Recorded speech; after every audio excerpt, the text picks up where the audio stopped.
Hello, my name is Jessica Gray, and I'm a Master's of Social Work student working on program development. One of the programs that is close to my heart and what I'm working on with this presentation is substance abuse treatment. Substance abuse treatment is something that I have a lot of experience in. It's something that I currently work in as a profession, and I have witnessed how hard it is for those in rural communities to access care. They just simply don't have the transportation.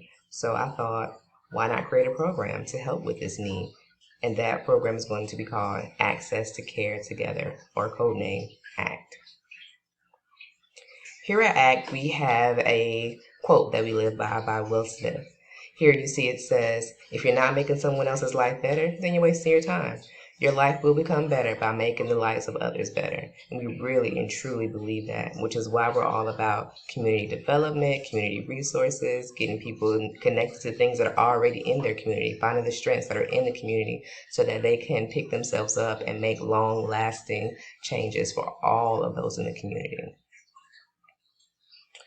Here's our mission statement. We want to link community members and state leaders together. We want to create that partnership first so that we can have the resources that we need to provide a transportation service to those in the rural community. If we wanted to paint a picture of what it is that we provide as a service, it would be simply healthy lifestyles. We want people in recovery to be able to dig into any and everything possible to improve their recovery efforts and to get those lifestyles to a place that they're just moving on and being better individuals altogether. The reason why we are digging so deep into this particular service at this particular time is centered around the pandemic. Everyone has been impacted by the pandemic in some way or another, and that's no different for those that are in the substance abuse community. When you think about mental health, your mind may not immediately go to substance abuse, but it certainly is one of those ones that is high up in the need rank, especially right now.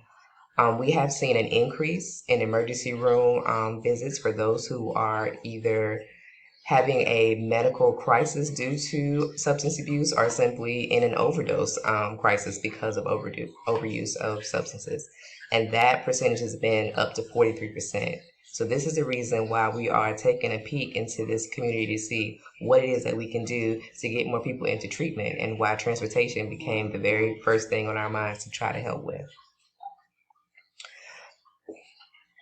A lot of the individuals that we work with say things like, I need help, but I don't know how to get there. They're willing to participate in treatment. They're willing to do the things that they need to do to get better, but they do not have access to care because many of them live on roads that look just like this. Dirt roads that don't have access to public transportation, dirt roads that do not have folks that are willing to drive down in cabs or Ubers or things like that. So that creates a barrier for these folks and keeps them isolated, keeps them in spaces where they continue to use because they just simply can't get out. So this is what we want to do. First, we need to create a community advocacy group. Folks that just want to help us, people that want to get involved. And then from that team, we start to reach out to our community partners, people that want to get involved and have the means to help us fund what it is that we want to do. Lastly, after we get our team that's going to work it out, the folks that are going to help us fund it, we're going to look into getting that transportation network set up because it will take quite a few hands and quite a few folks. So it will be an actual network that is working to help these individuals get into the addiction programs that they need to save their lives. Some of the folks that we're thinking about pulling in for this advocacy group that you'll see in teams and meetings are going to be local clergy or spiritual leaders, mental health providers, AA and NA leaders, small business owners right here in the community, and also social services. All of these individuals will play a piece into what it is that we're trying to do to help these individuals to move towards substance-free lives.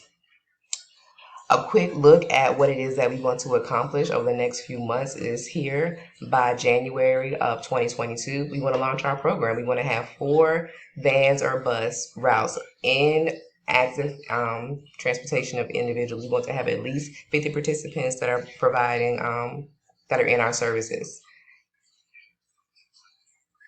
And here you see it's going to take a little bit of time to get this organized, but we are going to take the time it takes to make sure that we have a solid program that will be a lasting program for those in our community.